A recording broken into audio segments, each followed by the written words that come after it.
जो मैं आपको आगे इस वीडियो में आज दिखाने वाला हूं वो काफी शॉकिंग होगा। दिल्ली के चीफ मिनिस्टर अरविंद केजरीवाल को बिना मनी ट्रेल और बिना कन्विक्शन के अरेस्ट कर लिया गया।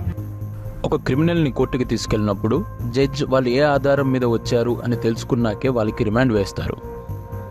3 में से 2 इलेक्शन कमिश्नर्स को प्रधानमंत्री मोदी की मर्जी के अनुसार अपॉइंट किया गया। ప్రధాని ఇష్టానుసారంగా ఎలక్షన్ కమిషనర్ను ఎంచుకోలేరు। ప్రధాన ప్రతిపక్ష నాయకుడు అంగీకరించాకే ఎలక్షన్ కమిషనర్ను ఎన్నుకుంటారు। कि कैसे एनसीपी कांग्रेस की और शिवसेना की अलग अलग आइडियोलॉजीज हैं और फिर भी ये साथ में एक अलायंस बना रहे हैं। मेरी राय में ये कोई इतनी गलत चीज नहीं है कि ऑपोजिंग आइडियोलॉजी वाली पार्टीज साथ में मिलकर आकर एक सरकार बनाए। अगर वो बीजेपी ज्वाइन कर तो मैं रिस्पेक्ट नहीं करूंगा उनकी इतनी, क्योंकि आप पैसे और पावर के पीछे भाग रहे हो, आपकी कोई आइडियोलॉजी नहीं है। ఇలా బీజేపీకి వ్యతిరేకంగా అసత్య తప్పుడు ప్రచారాలు చేస్తూ బీజేపీ వ్యతిరేక పార్టీలు ఏం చేసినా మద్దతిస్తూ ధ్రువరాతి అమాయకులను మోసం చేస్తున్నారు।